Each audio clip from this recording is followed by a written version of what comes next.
Avant qu'on commence, c'est quoi? Vas-y, on va attendre un peu. Prends un verre d'eau. Moi, je vais boire un peu d'eau. Je sais que t'as pas bu assez aujourd'hui. On le sait tous les deux. Tu sais quoi, on va attendre un petit peu. Prends ton petit verre d'eau. Dès que t'es prêt, on y va. C'est bon? C'est parti. You wear a hat, they call dad. Me, I'm the dad in a hat. You just like clubbing and clothes. Me, I like afternoon naps. 3 I be missed for the road. Wesh, les gars, comment vous allez? J'espère que vous allez bien. En vrai, moi, comment je vais pas te mentir. En fait, c'est dur à définir. Il s'est passé quelque chose entre la dernière vidéo. Là, je vais vous raconter une histoire qui est en cours. Quelque chose qui se passe maintenant et que j'espère que je vais pouvoir réussir à gérer. Mais vous allez voir que c'est une histoire qui est un peu compliquée. Ça remonte à l'année dernière. J'arrive à Montréal, je suis hyper content. Après des mois et des mois d'attente, le Covid, les papiers, la paperasse, tout ça, la galère, j'arrive à avoir mon billet d'avion comme je vous ai raconté dans la vidéo. De toute façon, vous avez vu comment j'ai galéré pour arriver ici, tu vois. J'arrive ici et je savais déjà que le deal, c'était qu'il fallait que je trouve un colocataire, puisque mon appart c'est un appartement de 2 chambres. J'avais pris l'appartement entier, mais j'avais pas les moyens pour payer tout l'appartement, tu vois. Donc moi, tu connais ton gars, on est des gens débrouillards, donc je me suis dit vas-y, petite annonce sur Facebook, tout ça, et je vais trouver un colocataire. C'est ça en fait, le problème est là. Le problème a commencé à ce moment-là. En vrai, j'avais pas le temps de faire difficile. Je suis arrivé le 21 juin et je devais trouver quelqu'un pour le 1er juillet en sachant que j'étais en quarantaine, tu vois. Donc j'étais assez pressé, j'avais des trucs à faire et... Ah oui, attendez, pause dans l'histoire. T'es maman nouvelle coupe? Elle est bien ou pas? C'est juste ce que je voulais vous dire, tu vois. Revenons là où on en était. Mon ancien coloc et tout vient et il fait la petite visite de l'appartement et puis au premier regard ça a l'air d'être tranquille, ça a l'air d'être un mec chill. On parle un petit peu et puis de toute façon comme je vous ai dit j'avais pas vraiment le temps donc je me suis dit vas-y tu sais quoi, t'as l'air cool. Allez viens, ramène-toi. Et là ça a été le début des problèmes parce que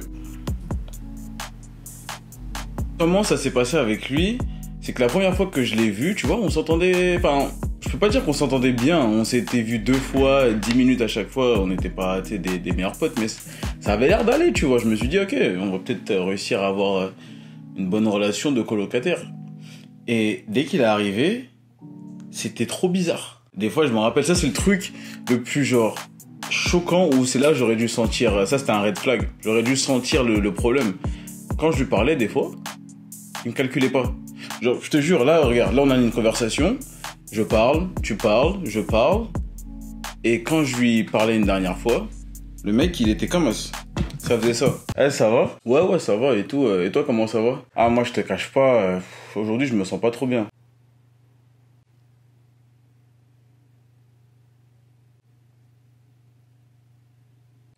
Ok.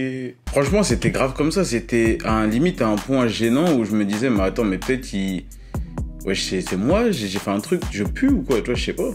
Et en fait, avec le temps, j'ai aussi remarqué que c'était un mec... En fait, lui, c'est quelqu'un, il a besoin de... S'il vit avec quelqu'un, faut que tu vives à sa manière, tu vois. Faut que tu suives ses règles, parce que les règles qu'il a apprises, c'est les bonnes règles, c'est comme ça qu'on fait. Les premières semaines, ça a commencé comme ça. Et je te cache pas, moi, au début, j'avoue, c'était mon premier appartement, donc je faisais pas hyper attention. Et très vite, je me suis dit, vas-y, je vis avec quelqu'un, faut quand même que je fasse la part des choses, tu vois. C'est pas ma chambre, l'appartement. Donc, c'est vrai qu'au début, il y a des trucs et tout où il avait raison, mais au bout d'un moment, c'était abusé. Des fois, je sortais, tu sais, juste pour acheter un truc en bas, j'avais mes claquettes. Tu connais, des fois, ça prend un peu de poussière. Le mec, une fois, il m'a envoyé un message. En fait, il a balayé, il a ramassé la poussière et il m'a dit, haha, plus de claquettes à la maison maintenant. Moi, je suis quelqu'un, j'ai pas d'entre-deux. C'est où je suis, vas-y, t'es tranquille et chill, ou vas-y, ça va m'énerver. Et je voulais pas... Parce que ça sert à rien de s'énerver pour ça. En soi, il a raison, mais c'est juste que t'as pas à m'envoyer un message. Tu sais, je suis pas ton fils, tu vois. Et peut-être c'est ma manière de penser qui est bizarre, mais laissez-moi, ok? C'est ma vidéo, je fais ce que je veux. Merde. Et là où il y a eu l'élément déclencheur de la fin de nos problèmes, c'est que monsieur a décidé de vouloir avoir un chien. Le chien que vous avez vu dans quelques vidéos. Moi, j'aimais bien le chien, tu vois. J'avais aucun problème avec le chien. Mais le problème, c'était que quand on s'était mis d'accord pour qu'il prenne un chien, il pouvait travailler à distance, donc c'était plus facile. Il pouvait s'occuper du chien la journée, mais il a dû changer de travail, donc il travaillait dehors. En sachant qu'on venait d'avoir un bébé chiot dans un appartement où les deux personnes qui habitent sont pas là, genre, au moins 10 heures par jour. Et quand je te dis, il a fait des dégâts dans mon appartement, il a fait des dégâts de ouf. Moi, je vous ai dit, vous rigolez, il a tué mon appartement au début. Genre, vraiment, j'avais trop les nerfs. Je rentrais chez moi après une journée de taf. Je devenais femme de ménage parce qu'il fallait que je nettoie mon appartement. Parce que lui, il finissait plus tard que moi. Donc, ouais, ok, j'aurais pu laisser, mais je te promets que quand t'arrives chez toi et que c'est dégueulasse, t'as même pas envie de les... Tu sais, ça fait chier que ça soit dégueulasse comme ça. Tu dois marcher entre du caca de chien, des trucs déchirés, des papiers par terre. Vas-y, franchement, c'était n'importe quoi. Et le pire dans tout ça, c'est que moi, de base, j'ai pas peur des chiens, tu vois. C'est pas une peur. C'est juste que pour leur sécurité, c'est mieux que quand on se connaît pas, on garde nos distances, tu vois. Les chiens que je connais, il y a pas de souci, tu vois. Dès que je te connais un peu bien, câlin, tout ça, waf waf, ok, pas de problème. Mais les chiens des gens et tout, vas-y, que je connais pas, ton chien, tu le laisses un peu là-bas et ça va aller comme ça. Parce que son chien, au début, il m'aimait pas. Je te jure, il m'aimait pas. Il faisait que de m'aboyer dessus et d'essayer de m'attaquer. Alors que c'était un chiot. Stop, stop. Bruce, stop. Stop. Hey, hey. Bruce. Bruce, stop. Easy. J'avais pas peur. C'était pour sa sécurité. Donc, du chien, tu vois. C'est là que ça a commencé à vraiment partir comme ça.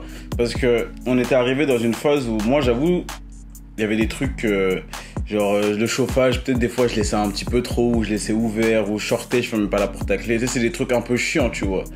Mais dans ma tête, je me disais, j'avoue, c'est chiant, tu vois. Mais je m'occupe de ton chien. C'est pas mon chien, c'est ton chien et je nettoie son caca. Si moi je peux accepter de nettoyer le caca de ton chien, tu peux bien accepter que des fois la porte ne sera pas fermée ou le chauffage il sera resté un peu trop longtemps allumé. C'est comme ça la vie, c'est 50-50 parce que lui il a cru la vie c'était Disney. C'est pour ça qu'on s'est pas entendu. Et de là il y a eu que des embrouilles jusqu'à ce que je vous ai dit où on se parlait plus, tu vois. Et à ce moment-là il est parti.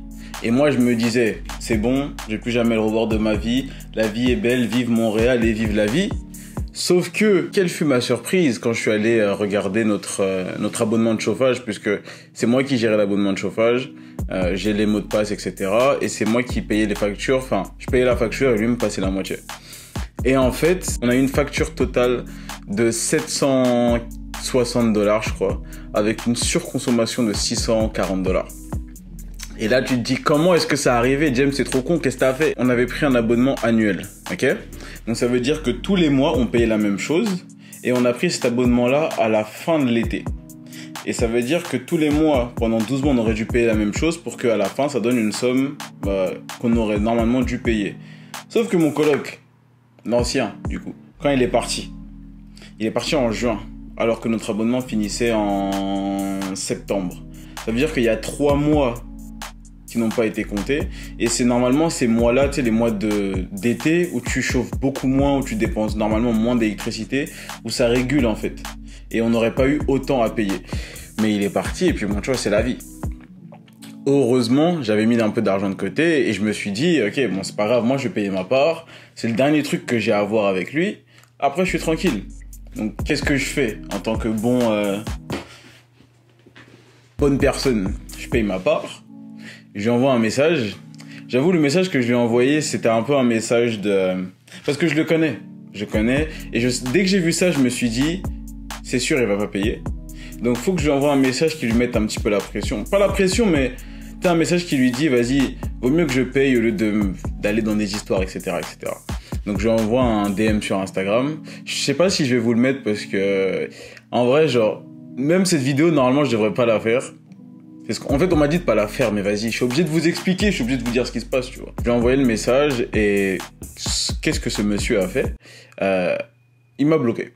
Tu vois, il m'a bloqué, je peux pas lui envoyer de message sur Instagram, je peux pas lui envoyer de message sur Messenger et j'ai pas son numéro. Et là, tu te dis, James, tu t'es fait baiser. C'est la cata. T'es une victime, tu t'es fait carotte. Parce que regardez, moi, je vais vous expliquer. Il y a 2 choses, ok? Il y a vraiment 2 choses avec lesquelles je ne plaisante pas. Mon argent et ma nourriture. Je déteste quand on prend l'un ou l'autre, tu vois. Quand c'est à moi et que tu me le prends sans me demander ou sans que j'ai envie de te le donner, ça me fout la rage, tu vois. Donc, à partir de ce moment-là, j'ai la chance d'avoir parmi mes connaissances une personne qui est avocat. Je lui ai expliqué la situation et je lui ai dit, s'il te plaît, dis-moi qu'il y a un moyen de... C'est beaucoup, $700. C'est mon loyer, tu vois, genre, help, help, j'ai besoin qu'on règle la situation. Et en fait, ce qu'il m'a dit, et c'est ce que j'ai fait, et c'est pour ça que je vous dis que c'est une histoire qui est en cours, parce que aujourd'hui, votre futur / actuel youtubeur préféré, je l'ai mis en demeure. Ah mais non, mais là tu dis, oh t'es sérieux? Oui, on parle de $700, on parle pas de 50 balles, on parle de $700. Et en plus, je suis dans un pays que je connais pas. Zéro risque. La justice va trancher, il va rendre mon argent. Ça c'est sûr, il va rendre mon argent, vous allez voir. J'ai fait une lettre de mise en demeure que aussi, forcément, je peux pas vous la montrer. Parce qu'en fait, il y a des trucs et je sais pas vraiment si j'ai le droit de montrer, même si je vous ai pas dit son nom, je vous ai pas montré de photo de lui. Le problème, c'est que quand tu fais une mise en demeure, normalement, t'es censé envoyer à l'adresse de la personne. Sauf que le jour où il a déménagé, déjà de une, il est parti avec les clés. Genre, il a le double des clés de chez moi encore actuellement. Il a laissé l'appartement dégueulasse. Et j'ai aucune idée de là où il habite, tu vois. Je sais qu'il habite toujours à Montréal, mais je sais absolument pas où. Et du coup, comme il m'a bloqué, j'ai aucune... Tu sais, je peux pas voir où il est avec des stories, des trucs comme ça. Donc, ce que j'ai fait... Parce que tu me connais, j'ai du flair. Tu sais toujours que quand il y a un problème, je vais toujours essayer de détourner le problème, tu vois. On se laisse pas faire, nous. Ça, c'est une vidéo pour les gars. Si vous avez des problèmes... Pas besoin de la violence, la justice, les amis, la justice canadienne. On part trop loin à chaque fois, mais pour envoyer la lettre, j'avais besoin de son adresse. Et j'avais pas son adresse. Mais je me suis rappelé que quand ce monsieur est arrivé et m'a envoyé du coup les différents documents que t'envoies, tes papiers d'identité, il m'a envoyé, je crois que c'est son permis. Et sur son permis, l'adresse l'adresse indiquée sur son permis, normalement, c'est l'adresse de sa daronne. Ah oui, non, mais moi je rigole pas. Comme Jay-Z, il a dit, don't make me come to your house where your mommy had. C'est lui qui m'a fait venir. Moi, je voulais pas venir. C'est lui qui m'a fait venir. Je vais même pas aller. J'ai juste envoyé une petite lettre qui expliquait la situation, qui lui demandait, voilà, de rendre l'argent, tu vois, rendre l'argent, monsieur.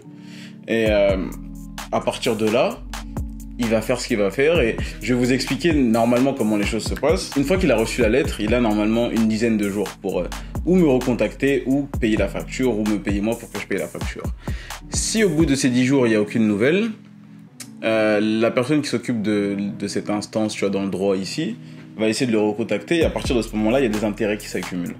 Et s'il décide, lui, de se défendre et de porter plainte contre moi, j'ai vérifié. Et ça, je vous jure, je suis prêt. Si on doit aller devant un juge, il n'y a pas d'avocat. C'est moi vs lui. Je vais sortir mon plus beau costard. J'aurai regardé la saison intégrale, toutes les saisons de Suits. Harvey Specter, je serai James Specter. Je vais arriver dans mon plus beau costard et je vais lui sortir comment on dit? C'est quoi un plaidoyer? C'est un plaidoyer? Je crois que c'est ça. Je vais plaidoyer comme un... Je sais pas frère, mais je vais réussir, je vais faire quelque chose. Et il va me rendre l'argent et les intérêts. Et en plus, j'aurais appris une petite leçon. On ne blague pas avec mon argent. La lettre, elle est partie aujourd'hui. Je pense que je vais essayer de vous tenir au courant. Peut-être sur Instagram. Si vous voulez suivre mon Instagram, je vais le mettre... Je sais pas où je vais le mettre. Mais il sera quelque part. Suivez-moi sur mon Instagram.